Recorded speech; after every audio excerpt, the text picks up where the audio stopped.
அனைவருக்கும் வினோத் பரமேயின் பணிவான வணக்கங்கள். ஒரு நண்பர்கிட்ட போய் கேட்டேன், ஐயா ஏன் குடிக்கிறீங்க அப்படின்னு கேட்டதுக்கு அந்த நண்பர் சொன்னார், என்னுடைய மனக்கவலையை போக்குறது தான் நான் மது அருந்துறேன் அப்படின்னு சொன்னாப்புல.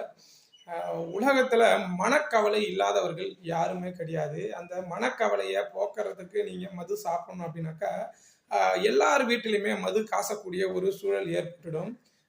மனக்கவலைக்காக நீங்கள் குடிச்சிங்க அப்படின்னாக்கா உங்களை சார்ந்து இருக்கிறவங்களும் மனக்கவலையா உட்படுவாங்க அப்படின்றத மறந்துடாதீங்க. முடிஞ்ச வரைக்கும் மது சாப்பிட்றத நிறுத்திட்டு உங்கள் மனக்கவலை என்ன அப்படின்றத ஒரு இடத்துல உட்காந்து அதை யோசித்து அதற்கான தீர்வை சரி செய்யறதுக்கு முயற்சி பண்ணுங்க. கொஞ்ச நேரம் நீங்கள் அமர்ந்து உங்களுடைய மனக்கவலை எதை சார்ந்து வந்திருக்கு, எதனால் அந்த மனக்கவலை வரப்பட்டிருக்கு அப்படின்றத நீங்கள் யோசித்து அதை நல்வழிப்படுத்துறதுக்கு நீங்கள் முயற்சி பண்ணீங்க அப்படின்னாக்கா கண்டிப்பாக உங்களுக்கு மனக்கவலை இல்லாமல் மகிழ்ச்சியாக வாழறதுக்கு ஒரு வழி பிறக்கும். வாழ்க யோகம், யோகா மலட்டும். அடுத்த பதிவில்